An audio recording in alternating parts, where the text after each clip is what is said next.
제가 19절을 읽습니다. 음식을 먹음에 강건하여지니라.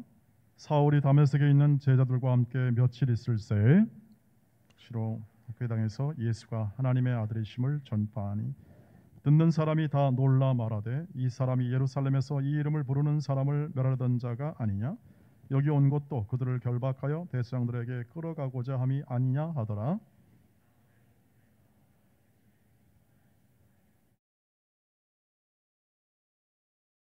여러 날이 지나며 유대인들이 사울 죽이기를 공모하더니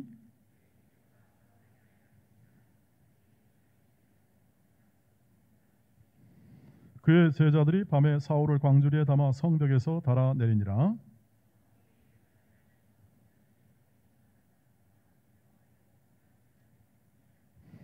바나바가 데리고 사도에게 가서 그가 길에서 어떻게 주를 보았는지와 주께서 그에게 말씀하신 일과 다메섹에서 그가 어떻게 예수의 이름으로 담대히 말하였는지를 전하니라. 또 주 예수의 이름으로 담대히 말하고 헬라파 유대인들과 함께 말하며 변론하니 그 사람들이 죽이려고 힘쓰거늘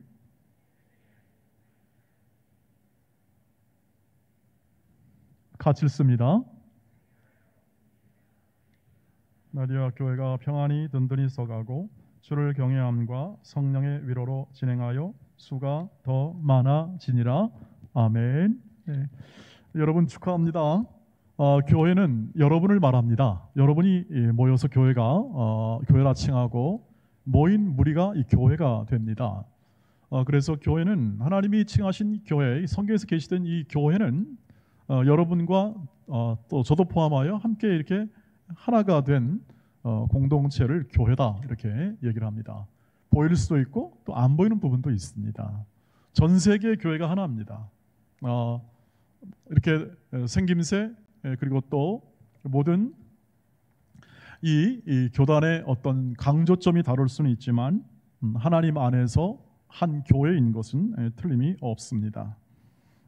신앙 고백, 즉 예수를 주로 고백하고 그분의 십자가와 부활 그리고 승천 그리고 다시 오심 이런 아주 기본적인 내용들을 함께 고백하는 것이 바로 교회 하나됨의 의미겠죠.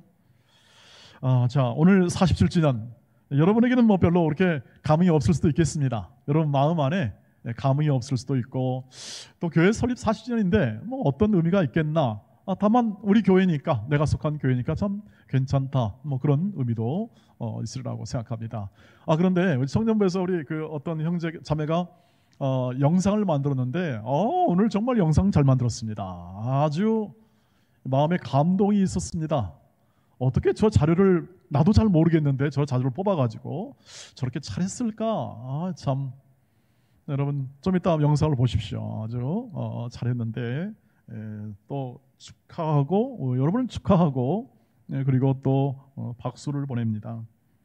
동시에 이 교회라는 것을 누가 일으키냐 계속 이 문제 가지고 우리가 지금 이 사도행전을 이거 읽고 있잖아요. 같이 나누고 있는데 교회를 누가 일으키느냐? 하나님이 일으키신다. 신비롭죠? 하나님이 일으킨다는 게 신비롭습니다. 정말 하나님이 어떻게 일으킬까? 다 이해가 안 돼요. 다 이해가 안 되는 거. 또 지나간 역사를 이렇게 돌아다 보면은 그 역사를 돌아다 보면은 도무지 인간들이 이해하지 못한 채 하나님의 역사가 이렇게 진행되고 있음을 알 수가 있습니다. 오늘도 사실은 이 사울이 이 복음을 이제 회심해 가지고 복음을 전하자 다메섹에서 복음을 전하는데 이렇게 쫓겨다니는 인생을 이제 시작합니다. 복음을 전하니까 좀 편안해야 되는데 우리 예수 믿으면 편안해야 되는데 그렇지 않고 그냥 쫓겨다니는 인생을 이 바울이 시작합니다. 그런데 쫓겨다니는 인생이 이렇게 계속해서 하나님이 공급하고 하나님이 도와주고 하나님이 해결해주는 그 과정을 계속 성경이 기록합니다. 다메섹에서 쫓겼을 때는 제자들이 광주리를 담아서 도망시키고 그 다음에 예루살렘에 왔는데 또 사실 사도들도 원하지 않았습니다. 저 사람 혹시 스토커 아니냐? 저 집요하게 이렇게 쫓아다녀서 결국 우리를 체포해서 우리를 박해하려고 하는 거 아니냐는 그 의심이 사라지지가 않습니다. 그래서 제자들도 처음엔 저 사람은 사귀면 안 돼. 그랬다가 바나바라는 사람이 와서 함께 이렇게 소개하고 중간에 다리 놓고 역말해서 교제권이 형성이 됩니다. 그런데 의심이 가지지는 않습니다. 여러분, 단어 중에 합리적 의심이라는 단어가 있잖아요. 합리적 의심. 의심할 수 있는 합리적 근거가 있는 거 있지 않습니까? 그런 경우는 그게 쉽게 사라지지 않습니다. 해소가 되어도 그 기억 속에 사라지지 않습니다. 얼마나 사울한테 당했습니까? 예루살렘에서 얼마나 스데반이 죽는 일까지 벌어져, 순교까지 벌어져, 사람이 죽는 일까지 벌어지게 되고, 그 앞에 딱 서서 이거 제대로 한 거다라고, 이 죽이는 게 제대로 한 거라고 증언 섰던 사람이 바로 사울이었습니다. 그러니 이 부분에 관해서 제자들이 갖는 두려움은 당연하고, 교제권이 형성된 다음에도 그 다음에 의심이 사라지지 않는 건 당연합니다. 터키에 있는 지역에서 그런 일이 벌어지잖아요. 선교사님들이 복음 증거하고 있는데 이슬람들이 와서 이제 막 들어옵니다. 들어와가지고 자기도 예수를 믿겠습니다. 나도 당신의 교리에 동조합니다 하고 사역을 같이 하다가 한 6개월 있다가요, 어떻게 합니까? 테러리스트 불러다가 살해버렸습니다. 그러니까 그 뒤로부터는요, 선교사님들이 예수를 믿는 사람이 와도 걱정이야. 걱정. 예수 믿겠다고 와도 이게 혹시 프락치 아니냐, 프락치, 가짜로 들어와가지고 하는 거 아니냐, 이런 두려움이 있는 거예요. 얼마 전에 신천지가 너무 많이 감염됐잖아요. 그러니까 신천지가 들어오는 것도 두려운 거야. 사실 들어오는 것도 두려웠던 때가 있었어요. 하나님이 저희 교회에게는 뭐 신천지에 관해서 이렇게 크게 어려움을 우리가 겪은 것은 아니지만, 어려움 겪는 교회가 대교회나 또 중소교회에서 여러 개 있어서 어려움을 겪습니다. 여러분, 그런 의심이 있는 상황 속에서 사역이 제대로 되겠습니까? 사역이 쉽지 않습니다. 사울은 그래서 늘 쫓겨요. 도망 다닙니다. 여기서도 또 이제 유대인들이 또 난리치니까 제자들이 또 어디로 보냅니까? 저쪽 가이사라 빌립보 지역에 가지고 그 다음에 다소로 보내버리고 맙니다. 자, 그렇지만 요소에 계속 돕는 자를 계속 붙여줘요. 그 일을 진행하고 가도록. 뭘 뜻합니까? 하나님의 손길은 넉넉합니다. 은혜의 손길은 넉넉하다는 거예요. 현실이 아무리 쪼아대고 망가지게 하고 이것을 제한시키고 우리의 모든 행동과 우리의 삶을 계속 방해해도 하나님의 손길은 그것보다 훨씬 크다 이거죠. 크다. 이어가게 만든다. 근데 간당간당해요. 간당간당. 여러분의 생애는 어때요? 여러분 지금 삶은 어때요? 간당간당해요? 야, 이거 되냐 마느냐? 네. 우리가 살아가는 이 현재 뭘 결정하고 하는 것, 지금 아주 평온하게, 여러분 평온하게 살아가는 사람은 얼마나 될까요? 많지 않습니다. 사회적 현상을 봐도 마찬가지죠. 여러분, 사회에 있는 사람들이 편안히 삽니까? 이제 대선이 시작되죠. 진짜 전쟁 하나 붙겠습니다. 이제 진짜로 정당끼리 붙겠습니다. 진보와 보수가 붙겠죠. 이번에는 현재로는 어마어마한 싸움이 될 겁니다. 수많은 매스미디어, 문화, 또 사람 모두 동원하여 이렇게 정말 소위 말하면 그들의 말은 피말리는 전쟁이 이제 곧 대선 출마해서 시작될 겁니다. 사회는 이렇습니다. 거기에 딸려있는 그 인도를 받는 백성들은 어떻습니까? 자기들 만족 있는 소수의 사람들 외에는 언제나 다 고달픈 인생 살아갑니다. 쉽지 않은 인생 살아갑니다. 쫓기는 인생 살아가는 거죠. 왜 그럴까요? 우리에게 해답이 없습니다. 우리에게 해결책, 우리 인생을 완벽하게 만들 만한 해결책이 우리 안에 담겨 있지 않습니다. 태어날 때부터 시작하여 죽을 때까지 여러분, 그것을 모세는 제가 말씀드렸다시피 수고와 슬픔뿐인 인생이고, 나를 의지하는 인생의 결과는 언제나 실망과 탄식과 체념의 열매밖에 거둘 것이 없다. 그래서 허망한 인생, 어른들이 말하는 허망한 인생은 인간이 가지는 실존이에요. 실존. 사람이 가지는 실존. 사람이 생각하는 이 생각 속에, 사람이 생각하는 이 모든 삶 속에 놓여있는 실제, 우리의 삶의 실제예요. 그러니 그것이 얼마나 무겁습니까? 얼마나 힘겨웁니까? 그래서 자살이 일어납니다. 자살이. 감당이 안 되니까. 그렇지 않습니까? 정치인들 자살하는 거 보세요. 감당이 안 되는 거예요. 감당이. 죽음으로써 감당이 되느냐? 그것밖에 없습니다. 그것밖에. 그것밖에 없기 때문에 자살을 하는 겁니다. 물론 정신질환으로 나오는 부분도 있지만 정치인들이 자살할 때는 그겁니다. 그것밖에 없어요. 해결 방안이.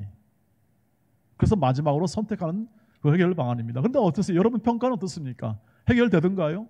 그 피해가 사라지던가요? 그렇지 않습니다.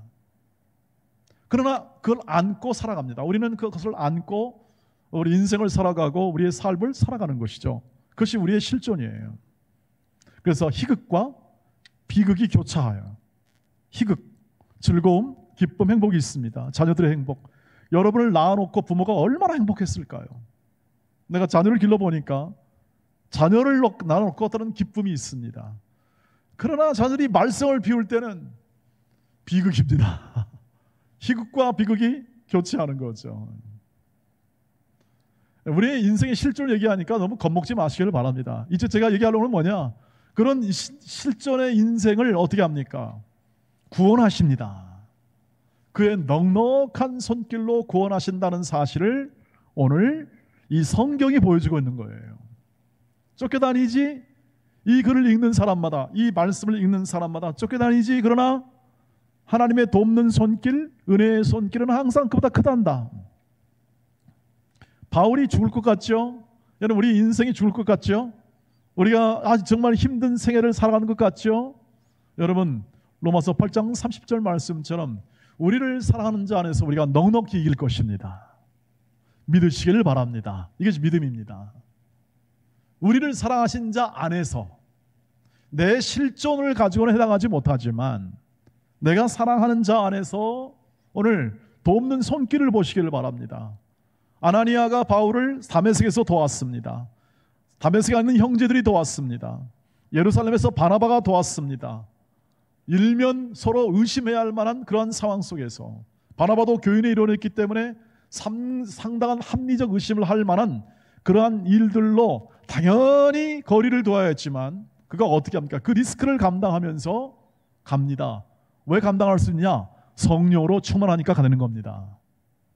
성령이 아니면 맨정신이면 감당이 안 되는 거죠. 그 합리적 의심을 해결할 길이 없습니다. 그러나 성령께서 그 리스크가 있음에도 불구하고 이 사람에게 가라고 하시는 거죠. 가서 해명해 줍니다. 여러분, 바나바가 얼마나 받겠습니까? 얼마나 만났겠습니까? 만날 교제가 이루어진 사람이 아니라 믿음으로 하는 겁니다. 그래서 믿음은 리스크가 있습니다. 믿음은. 여러분, 여러분이 믿음 생활하면서도 그 리스크가 있는 것 여러분이 이해하실 겁니다. 여러분의 인생에 내가 믿음으로 살아가는데 잘못될 수도 있습니다. 그게 현실이니까요. 이 사회에서 말하는 성공하지 못할 수도 있다는 사실을 우리는 우리의 마음 가운데 그려낼 수도 있습니다. 왜? 우리가 약하니까요. 다 이해할 수 없습니다. 부족합니다. 그런데 복음이 있습니다. 기쁜 소식이 뭐냐? 복음이 기쁜 소식이 아니에요. 오늘 말씀에는 그렇게 되어 있습니다. 하나님의 넉넉한 손길이 너의 두려움과 쫓기는 인생 속에서 넉넉히 너의 인생을 세워내신다. 이게 복음입니다. 이게 은혜라는 거죠. 이 은혜가 이 교회를 이끌어왔다는 사실을 기억해 주시기를 바랍니다. 얼마나 넉넉한가 하는 것이 우리가 계속 이해하는 믿음의 과정입니다. 얼마나 넉넉한가. 다른 말로 하면 우리의 구원의 역사심이 얼마나 큰가를 알아가는 겁니다. 여러분, 저를 요즘에 좀 알아가십니까? 이제 제가 말씀 전하니까 어떤 사람이 좀 이해가 되십니까? 안 되죠? 아직까지는. 저랑 교제해 왔던 사람들은 좀 더 이해할 것이고 어쩌다 이렇게 담임 목사가 와서 이렇게 공석된 이 우리 청년 지도자 목사님 없어서 이렇게 하게 됐는데 반갑기도 한 분도 있기도 하고 또 우리를 또 더 사랑해 줄 우리 지도자가 또 와야 되는데 하는 그런 마음도 있을 거라고 생각합니다. 그러나 어찌됐든 현 상황 속에서 조금 더 알아갈 기회를 우리가 서로 얻는 것은 사실입니다. 왜냐하면 저는 여러분을 위해서 늘 기도해 왔고 또 우리 전체 바디, 우리 전체 몸된 교회를 위해서 지금까지 딱 올해 17년이에요. 만 17년, 18년째 돼가는데 17년 이상 이렇게 사역을 해오면서 이렇게 계속 교회를 섬겨왔고 기도해 왔기 때문에 여러분을 알아가는 것은 저에게는 기쁨 중에 하나입니다. 사역 중에 하나이고 그래서 여러분 점점 알아가는 겁니다. 근데 알아가면 알아갈수록 어떻게 하죠? 우리는 더 신뢰의 기반이 쌓이는 겁니다. 신뢰의 기반. 사람을 믿을 수 있어서가 아니라 연약하고 실수하고 부족한 사람인데 하나님이 어떻게 세우시는가를 기반으로 신뢰가 형성이 되는 겁니다. 하나님이 어떻게 세우는가. 우리는 이렇게 생각합니다. 보통 윤리적 혹은 도덕적으로 판단해서 저 사람 잘못했어, 나빠, 싫어, 이런 정도로 세상을 살아갑니다. 조금 성품이 좋으면 이렇게 씁니다. 그래도 어떻게 하니, 그냥 있어야지, 그냥 내가 안 보고 살래, 이런 정도로 해 살아갑니다. 사람들이 보통. 그런데 하나님의 넉넉한 손길로 기반해 살아가는 사람들은 어떤 사람이냐 하면 이겁니다. 하나님이 왜 나를 묶어주었을까? 저 사람과 하나님이 왜 나를 청년부로 보내셨을까? 왜 하나님이 이기영 목사의 전체 인도를 받으며 이 교회는 전진해 나가는 것인가? 하나님에게 근거를 두는 겁니다. 거기에 모든 기초는 뭐였냐? 하나님의 넉넉한 하나님의 자비로운 손길입니다. 제 능력이 아니라, 여러분, 제 능력은 다음 주에 얘기하겠습니다만, 제 능력은 하나님이 쓰심의 결과이지 제가 한 것이 있다면 그것은 제 능력에 의존하는 하나님이 아니십니다. 그걸 제가 얘기하지 않습니까? 당연히 여러분의 능력과 여러분의 헌신에 의존하지 않습니다. 원리적으로 볼 때. 그러나 왜 쓰시는가에 대해서는 제가 다음 주에 얘기하도록 할게요. 다만 우리가 점점 더 알아가면 알아갈수록 하나님을 기반으로 하는 서로의 신뢰는 쌓이게 됩니다. 저 사람이 약하니까 내가 더 기도해 줘야겠구나. 저 사람 내가 리더니까 나는 더 이분을 위해서 기도하고, 믿음이 강한 자니까 믿음이 약한 자를 용납하고 품어줘야겠구나. 내가 팔로워, 리더를 따르는 팔로워니까 내가 할 것은 순종이구나. 성경에 나와 있잖아요. 성경에 계신 대로. 그걸 잘 순종해서 저 사람과 함께 아름다운 공동체를 이루는 게 하나님의 뜻이구나 하는 그러한 이해력, 성숙함, 이런 것들이 훨씬 커져나가는 게 우리 신앙의 전 과정이에요. 제가 얘기한 대로 여러분이 일평생 신앙생활을 해도 여러분이 가져갈 게 없어요. 가져갈 게. 그것을 한문으로 뭐라고 그러냐면 공술의 공수거라고 그래요. 빈손으로 왔다가 빌공짜잖아요. 빈손으로 간다. 빈손으로 왔다 빈손으로 가요. 그게 이제 인생을 다 살아본 다음에 깨달은 지혜지요. 그래서 그것이 잠언이 돼요. 일반적 잠언.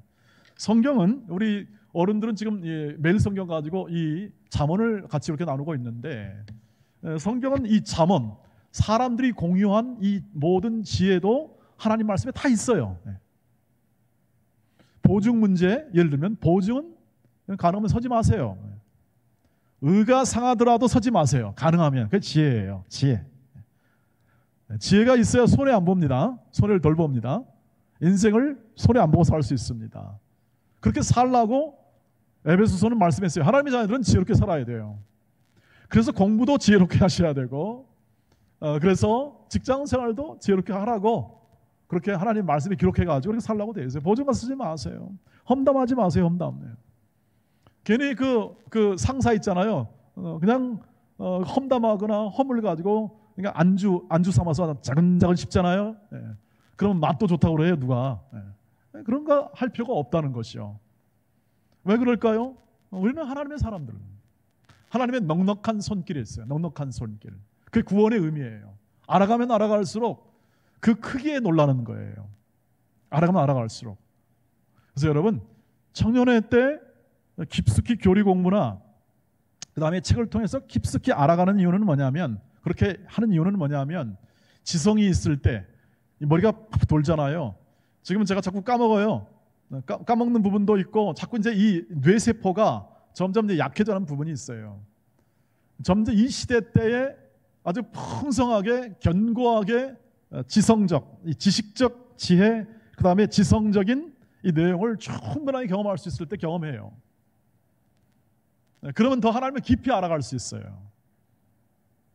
당연히 그것은 세상 안에서도 굉장히 힘을 발휘해요. 그런 지성과 지식이. 하나님을 아는 지식.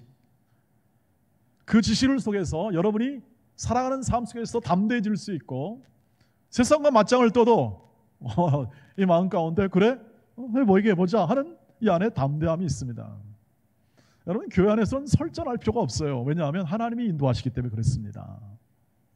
하나님이 인도하십니다 하면 순종, 이게 제일 중요한 덕목입니다. 하나님 말씀하시면 순종한다. 하나님의 다스림 안에서. 왜? 넉넉하니까. 그래서 성경 안에 계시를 보면 그 하나님의 넉넉함이 있기 때문에 어떻게 합니까? 언제나 그 인생은 실패하지 않는다라는 그러한 확신을 이 말씀 가운데 줍니다. 말씀드린 대로 현실이 도망이고 쫓겨도 하나님은 요소요소에 다 하나님의 도우시는 손길을 다 배치해서 합니다. 신비하죠. 저는 그것을 신비라고 합니다. 신비합니다. 하나님의 섭리하심과 인도하심이 신비합니다. 47년 딱 되면서 제가 느낀 점이 있었습니다. 우리 동원교회 하나님 정말 좋은 분들 많이 주셨다. 정말 지금도 좋은 분이 요소요소에 다 있습니다. 신앙이 견고한 사람이 다 있습니다. 여러분, 하나님은 은혜로 하시기 때문에 그 크기가, 은혜로 하시기 때문에 그 크기가 측량할 수 없는 넉넉함을 가지고 여러분의 인생을 감싸고 계시다는 사실을 오늘 47전을 맞이하면서 마음에 확고하게 가지시길 바랍니다. 그 하나님을 예배 때마다 체험하시길 바랍니다. 우리 형석이 형제 내가 참 감사하는 건 어떻게 한 3일밖에 아마 시간이 없을 것 같은데 찬송 이 노래를 이렇게 잘 골라내는가 감탄을 합니다 요즘에. 그래서 저 사람이 성령 충만한 사람은 맞긴 맞는 것 같기도 한데 또 얼굴에서 전 머리에서 빛이 나기도 하잖아요. 여기서 빛이 나서 빛을 발하는 사람도 맞긴 한데 감사하고 있습니다. 임재가 앞서간다. 하나님의 임재가 앞서간다. 여러분 그 임재가 앞서감에 대한 의식과 생각, 여러분 안에 담겨진 말씀에 따른 다스림과 인도하심에서 그 임재가 앞서간다는 그 넉넉한 손길, 여러분의 심령 속에 가득하기를 바랍니다. 그것을 증언하는 게 47년의 역사예요. 그리고 우리의 간증이죠. 이 성경의 증언입니다. 하나 더 하겠습니다. 하나님의 은혜가 얼마나 큰지 이 말씀을 한번 보시는데요. 31절 말씀 가지겠습니다. 31절 시작. 그리하여 온 유대와 갈릴리와 사마리아 교회가 평안하여 든든히 서가고 주를 경외함과 성령의 위로로 진행하여 수가 더 많아졌습니다. 여러분 보십시오. 그리하여 그러면 어떻게 돼야 됩니까? 그리하여 그러면 앞에 연속성이 있어야 됩니다. 연속성이라는 건 뭐냐면 이겁니다. 내가 열심히 공부했다. 그래서 훌륭한 학자가 되었다. 그러면 맞죠? 연속이 되죠? 논리적으로 타당성이 있어요. 저 사람은 참 인자해. 그러므로 많은 사람의 존경을 받는다. 이러면 말이 되죠? 그리하여 연속성이 있잖아요. 자, 여기 이렇게 보십시다. 나는 판판히 놀았다. 근데 전교 1등 했다. 그리하여 말 됩니까? 안 됩니까? 안 되는 거죠. 연속성이 없잖아요. 우리는 연속성이 있는 세상에 살고 있기 때문에 인과응보, 신상필벌, 그 다음에 드라마에 나오는 것처럼 모든 게 다 선이 악을 이긴다. 이런 어떤 고난을 받아 이런 어떤 개념 속에 우리가 늘 학습받고 있습니다. 그렇게 살아가요, 우리도. 여러분 한 번 사면 사지 않아요? 누가 한 번 사면 사지요? 이렇게 뭐 내가 커피를 한 잔 샀다 그러면 뭐 산다. 그게 이제 동료끼리의 다 자연적인 교제권의 형성이죠. 당연히 사십시오, 여러분. 여러분도 그렇게 하십시오. 그게 이제 사회에서 통용되는 윤리와 도덕이기 때문에 거기에 조화롭게 살아가야 됩니다. 민주시민으로 살아가십시오. 말씀드린 대로 하나님의 말씀의 법칙에 다스림을 받는 우리의 이 신앙 정신이 현대 법치주의, 이 헌법주의 있잖아요. 법치주의, 우리가 많이 지금 여러분 공정하면서 헌법대로 법대로 살자는 그런 많은 논란이 일고 있는 거 상했는데, 그 헌법 법치주의의 근간이 바로 신앙부터 출발했다는 사실을 말씀드렸습니다.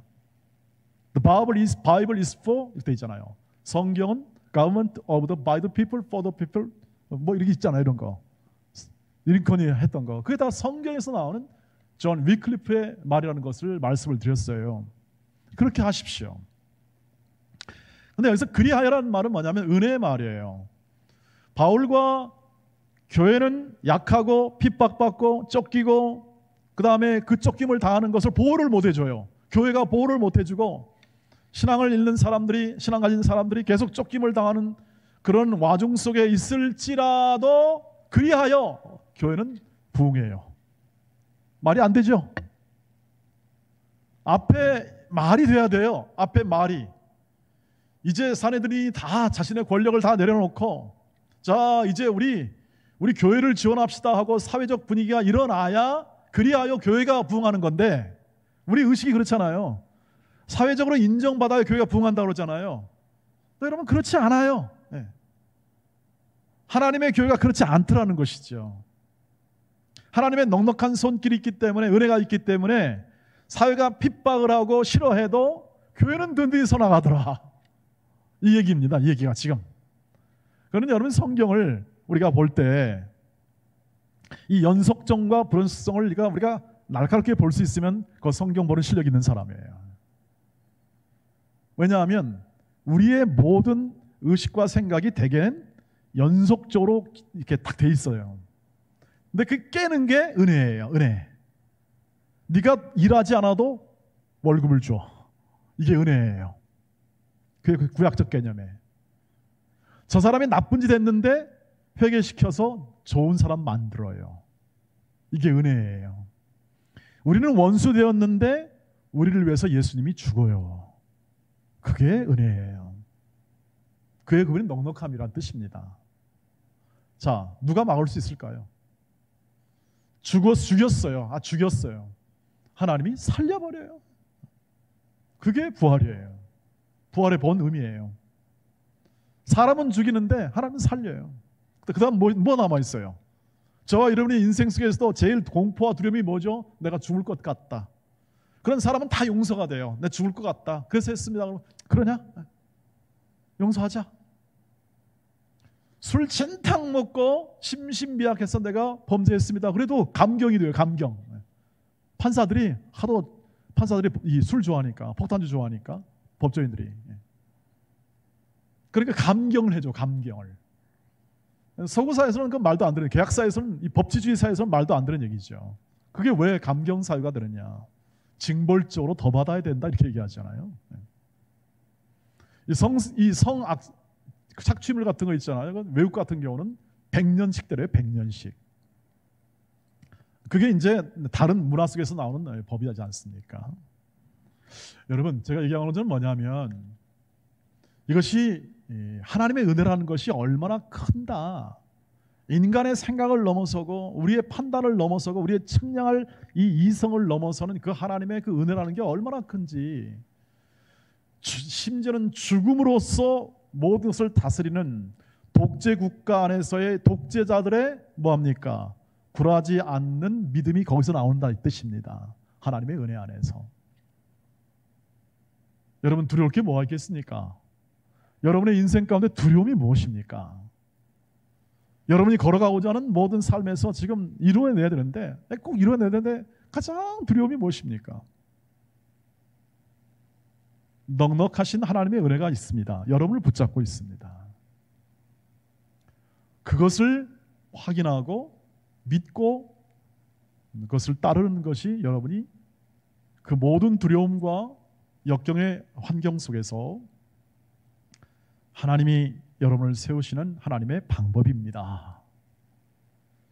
그래서 여러분은 은혜로 시작하여 은혜로 인생을 마칠 사람으로 걸어가시기를 바랍니다. 그 은혜 안에는 넉넉한 하나님의 손길로 내가 너를 세상 끝날까지 너와 항상 함께 있겠다고 약속을 했고, 지금 그 약속을 성령께서 베드로와 이 바울과 이 나타나 있는 성경의 사람들에게 부어주시고 있는 것을 우리가 눈으로 확인하는 겁니다. 역사적으로 확인하는 겁니다. 여러분 마음 가운데 이 사실이 역사적으로 명료하다면 확실하게 믿으시고, 그러면 그 삶의 내용이 뭔가를 많이 추구하시기를 바랍니다. 여러분이 모아준 모든 공동체는 실수하고 부족한 사람들이 여러분 곁에 있는 것은 여러분을 기르시고 여러분을 양육하시고 여러분을 넉넉한 손길로 인도하시는 하나님이 그 자를 통해서, 그런 연약한 자를 통해서 어떻게 합니까? 여러분의 믿음을 키워내실 겁니다. 내가 하고 있다, 네가 부족하고 다 이해 못해도 내가 이 모든 상황을 이해하고 알고 있고 모든 것을 합력하여 선을 이룰 것이다 하는 사실을 우리에게 확인시켜주고 있습니다. 그러니 여러분 또 말씀드립니다. 마음껏 담대하게 하나님의 이 은혜 안에서, 넉넉한 손길 안에서 여러분이 하나님의 영광을 위해서 선택한 것들, 하나님을 믿는 믿음으로 내가 걸어왔던 길 속에서 내가 걸어가는 길들을 담대하게 걸어가시기를 바랍니다. 담대하게 마음껏 하나님이 여러분을 실패하지 않게 인도하실 거니까, 넉넉한 손길로 인도하실 거니까, 여러분 안에 있는 하나님이 주신 재능과 은사와 하나님이 여러분에게 마음 주신 그 마음 있잖아요. 마음, 직업을 선택할 때의 마음이라든지 사람과의 관계에서 마음이라든지 이런 부분에서 하나님을 의지하면서 마음껏 두려움 없이 최선을 다하고 성실하게 그것들을 헤쳐나가고 또 하나님의 은혜 안에서 그것들을 이루어나가는 삶을 사시기를 주의 이름으로 축복합니다. 어디까지요? 하나님이 바라시는 수준까지, 주님의 수준까지입니다. 주님의 수준까지. 여러분의 직장 생활을 주님의 수준까지 하시는 일에 몰두하고 나아가시기를 바랍니다. 여러분의 직장과 사회와 가정 안에서 이루는 모든 것들이 여러분의 마음에 있는 예수와 더불어 살아가는 최선의 인생이 되도록 그렇게 분투하며 노력하며 감사하며 나가십시오. 실수해도 좋습니다. 여러분이 느끼듯 세상이 말하듯 그런 세상의 개념 속의 실패도 하나님은 너끈히 반전시킬 겁니다. 괜찮습니다. 여러분이 가진 약한 부분이 오히려 하나님의 능력을 나타내는 길도 될 수 있다는 사실도 믿으시기를 바랍니다.